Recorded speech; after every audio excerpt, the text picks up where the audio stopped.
சூர்யா நடித்த ரெட்ரோ படம் பார்த்துட்டிங்கன்னா, மே 1 ரிலீஸ் ஆச்சு. அத பத்தி அந்த அளவுக்கு பெருசா ஒண்ணும் விமர்சனம் வைக்கல. ரசிகர்கள் ஓரளவுக்கு பரவால்ல அப்படி தான் சொல்லிட்டுருக்காங்க. அதுக்கு முன்னாடி நடிச்ச கங்குவா படம் பார்த்துட்டிங்கன்னா, வரலாறு காணாத தோல்விய சூர்யாவுக்கு குடுத்துச்சு. அவ்வளோ ஒரு தோல்வி அடைந்துச்சு அந்த படம். கார்த்திக் சுப்புராஜ் இயக்குன ரெட்ரோ மூவி சூர்யா நடிச்சிருந்தாரு. அதுக்கு ஹைதராபாத்ல பார்த்துட்டிங்கன்னா, ப்ரொமோஷனுக்காக விஜய் தேவரகொண்டாவும் இவங்க எல்லாருமே கலந்துக்கிட்டாங்க. அங்க ஸ்டேஜ்ல பேசினப்ப விஜய் தேவரகொண்டாட்ட கேட்டிருக்காங்க, "டைம் ட்ராவலர் பண்ணீங்கன்னா, நீங்க யார மீட் பண்ண ஆசைப்படுவீங்க?" அப்படின்ட்டு விஜய் தேவரகொண்டாட்ட கேட்டிருக்காங்க. அதுக்கு விஜய் தேவரகொண்டா என்ன பதில் சொல்லியிருக்காருன்னு பார்த்துட்டிங்கன்னா, "ஃபர்ஸ்ட்டு நான் ஆங்கிலேயர மீட் பண்ணுவேன். அவங்கள பலார்பழம் 2 அற விடுவேன்" அப்படின்ட்டு சொல்லியிருக்காரு. 2வது நான் ஒருத்தர் அறையணும் அப்படின்ட்டு சொல்லியிருக்காரு. யாருன்னு பார்த்துட்டிங்கன்னா, அவுரங்கசீப்ப தான். அவுரங்கசீப் இப்போ ரீசெண்டா அவுரங்கசீப் அவர பத்தி வந்த படம் சதான்ட்டு ஒரு படம் வந்துச்சு.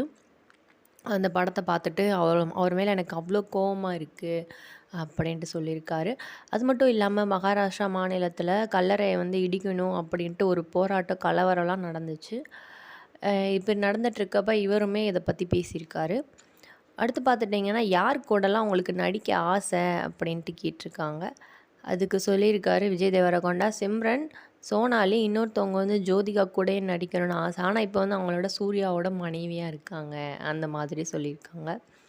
அப்புறம் பார்த்துட்டிங்கன்னா, சூர்யாட்ட கேட்டிருக்காங்க, யார இன்னும் நீங்க டைம் ட்ராவலர் பண்ணி பார்ப்பீங்க அப்படின்ட்டு கேட்டிருந்திருக்காங்க. அதுக்கு சூர்யா பார்த்துட்டிங்கன்னா, கடந்த காலத்தில நடந்த விஷயங்கள் எனக்கு எதுவும் அந்த அளவுக்கு பெருசா இல்ல.